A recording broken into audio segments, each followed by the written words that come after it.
This is probably a surprise, huh? You didn't expect me to see here 2 days in a row. I was about to say the N word. You didn't expect me 2 days in a row. Nit. So I was about to sit through this for a while. To be honest, I literally just hopped out this a minute ago.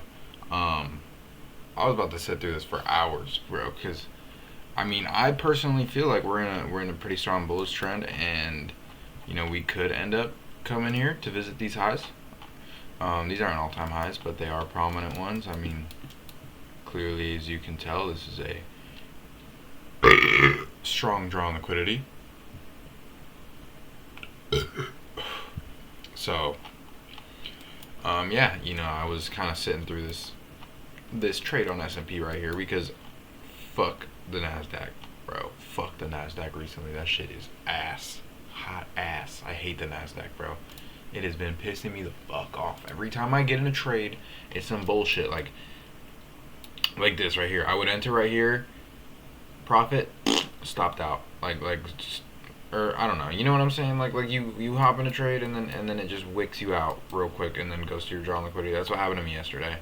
And it's just been happening to me pretty often recently. Price action hasn't been the most beautiful. And I mean, you can't really blame anyone but yourself, because if price action's not good, you shouldn't be in the trade. But you know what I'm saying? Fuck it. Type shit. So I was in this right here. Entered first entry right here, 4 contracts, full take profit up here, partials right here on the way. And then I doubled down on accident, low key. This was some fried shit. All right, so I was right here, right? And when you type in how many contracts, right, it should tell you right here, but you have to click it for it to really register. So if you change it, say I put 4 right there, it's telling me the profit for 60 ticks is $300, right? But if I change it to 2, it doesn't do anything until I click it. So I had 4 contracts in here, and it was on 2, but I had 4 in there. So I was like, how much money would it be for 74 ticks full TP? So I put 4. When it said 2, I put 4. And I didn't realize that. I was like, why isn't it changing? So I pressed enter, and it just fucking entered 4 more contracts. So I doubled down pretty much, playing blackjack on the SP500 right here. So I did 1, and then I did 4, and then 4 more right here, which has honestly worked out in my favor, because it literally, I entered on accident right when price kind of came back down into the area that I entered in.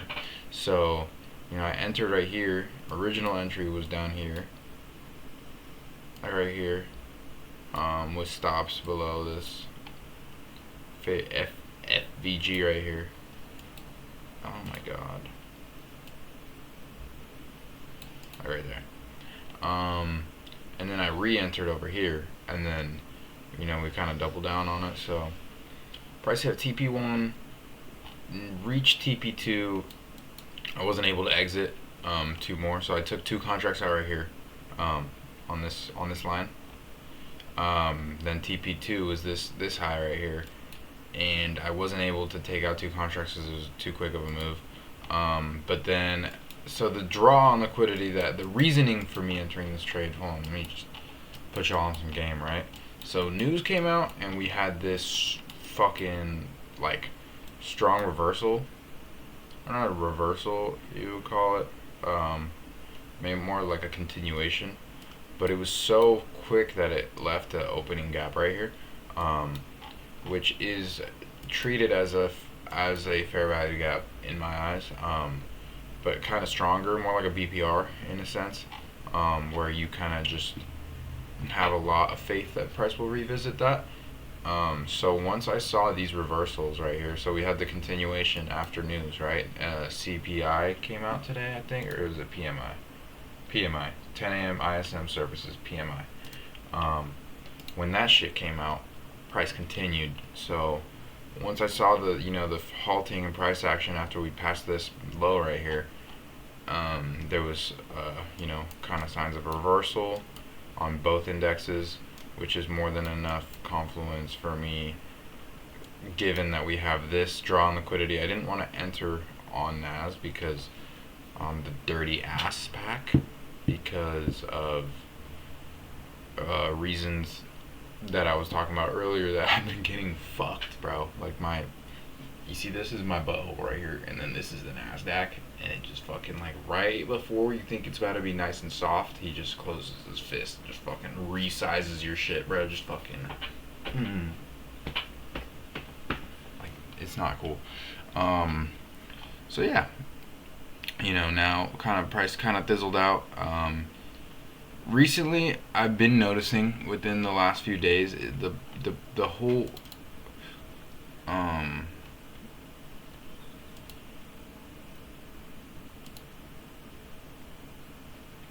why doesn't it tell me what the session is? What the fucking heck? What the fucking heck, dude? Show.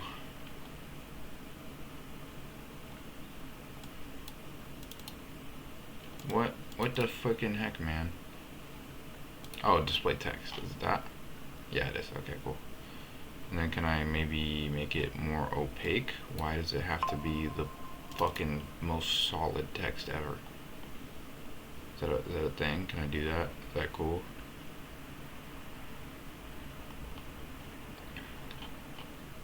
I'm gonna say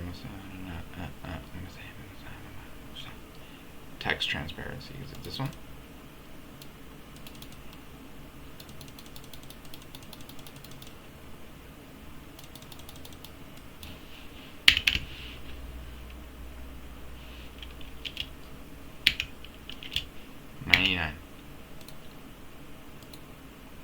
Yeah, it is that. Okay, hold on. I can make it a little bit less. Sorry if this is boring for you guys. I'm just, customizing my did. Let me put you on some game though. This indicator right here, the ICT kill zones and pivots, bro. Fire indicator. It tells you all the highs and lows and session opens and closes. So it kind of marks out a bunch of stuff for you that you don't. Hold on. Fuck. I kind of fucked this one up.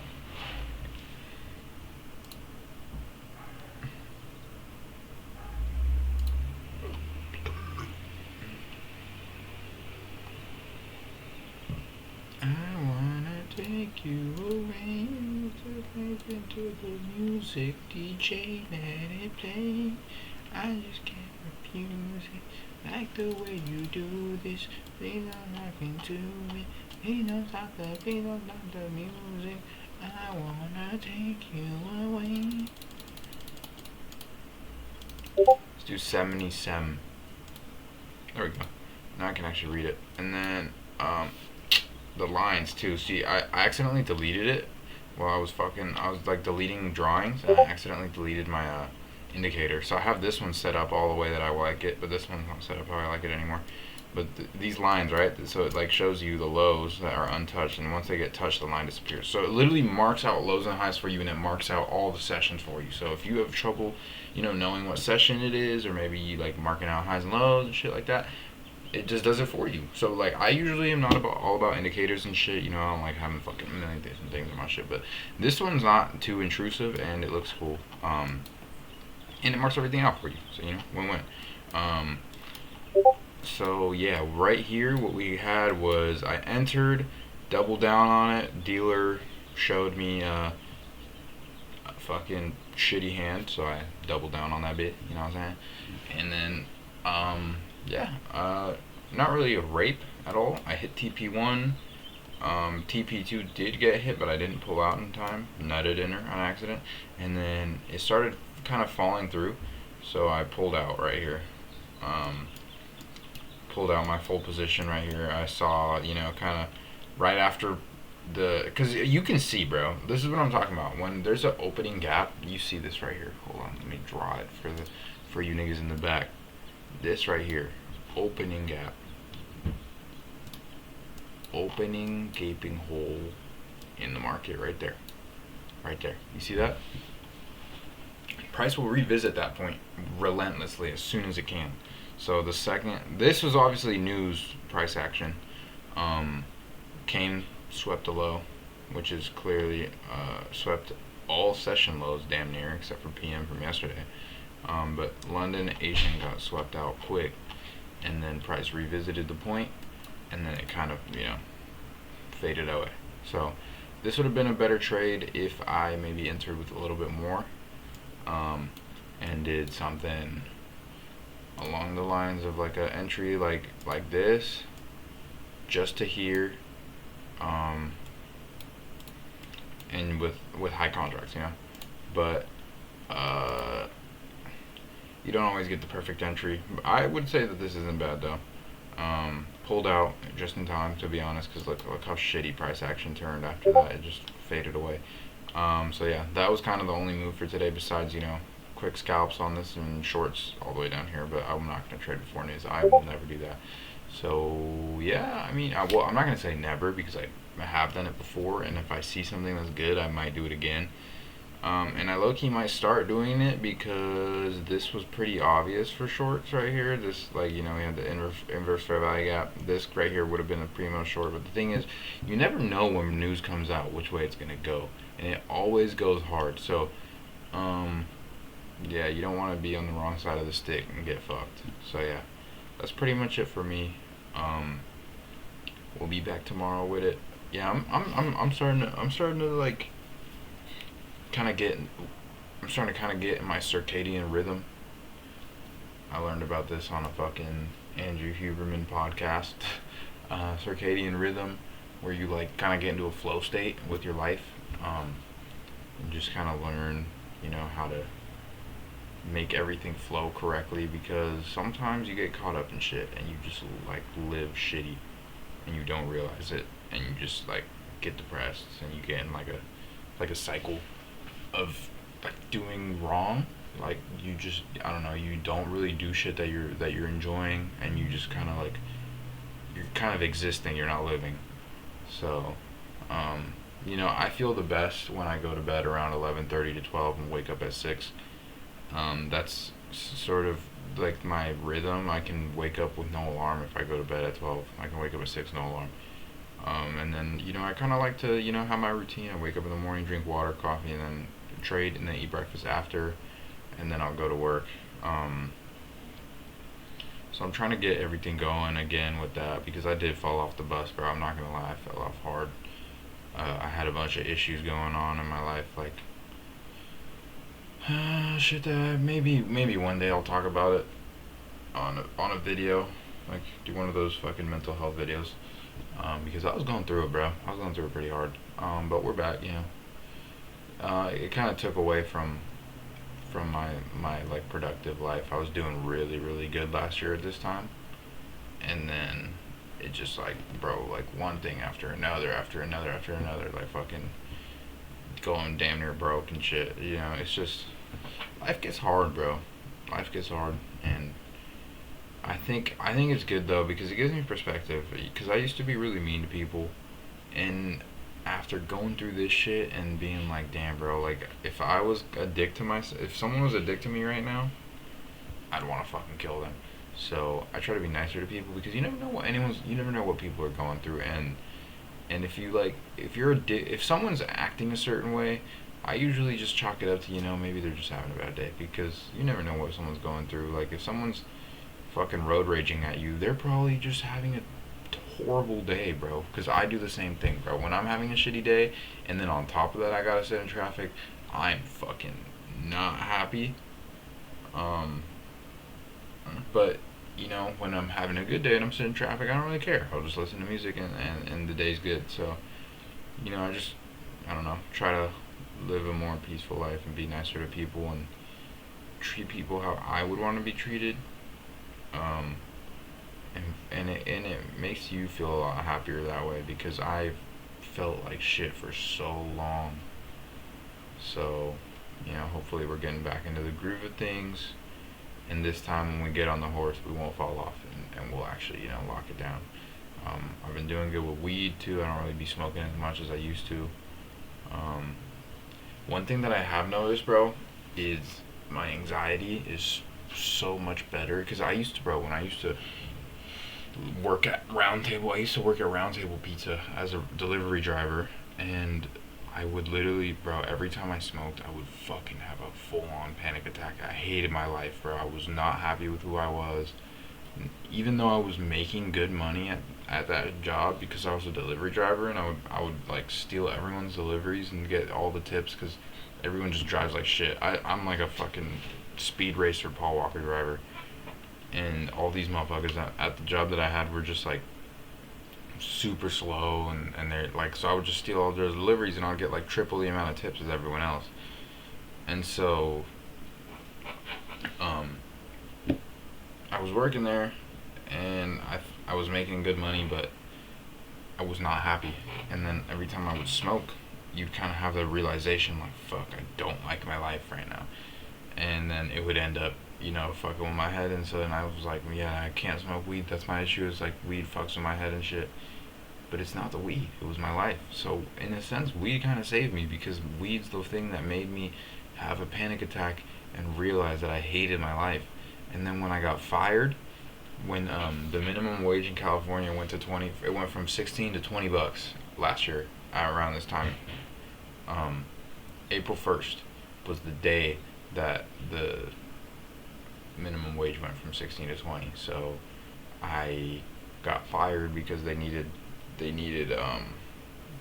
someone who had more availability, because since the 20 to shit was since 16 was going to 20, they try to get rid of as many people as they could and have only a few people that could work long hours. That way they have less staff, to pay less people. So I fucking got fired because I didn't have that much availability. I only worked there part time, and they wanted a full time. So I got fired, but then I was like, you know what? Fuck this. I hate this, bro. I don't want to go back to this. So from this day forward, bro, mark my fucking words, bro. From April 1st, 2024, I have not worked a normal job since then. I make my own money. I make money my way, and I do it the way that I like to do it, and on my own time. So even though in reality I'm not making as much money right now, currently, as I was when I had a job, I'm making a little bit less. But my happiness, so my money went from like being up here to like here right now, just because of like tips and when you count it like hourly and stuff. But my happiness went from here to here, bro. Like I'm so much fucking happier. Everything's so much better. Like my life is so much better. And sometimes I just need to realize that, because you get caught up in relationships and fucking family stuff and friends, drama, and fucking like shit just fucking clouds your mind, and you forget how beautiful life is, bro. Like everything's so perfect. I live in California. I don't live near the beach anymore, but I can fucking drive 20 minutes and be there. Like that's my favorite. That's the thing that makes me the happiest, is the beach. And I think this summer I'm gonna fucking make sure that I get out to the beach as much as possible, just because you just need to be happy, bro. There's no need to go around moping and suffering through life. Life is too good to sit around and just exist, bro. You gotta live. Don't exist. You gotta live. That's like the main thing. So yeah. If you listen to this, I love you. And look, prices prices reversing, going towards my fucking full TP. See, I wouldn't have wanted to sit through this though. Technically, I would have gotten stopped out. I have stops at break even right here. But yeah, it's going towards TP again. So yeah, that's my little rant for today. And I'll see you guys tomorrow. I love you guys. Mwah.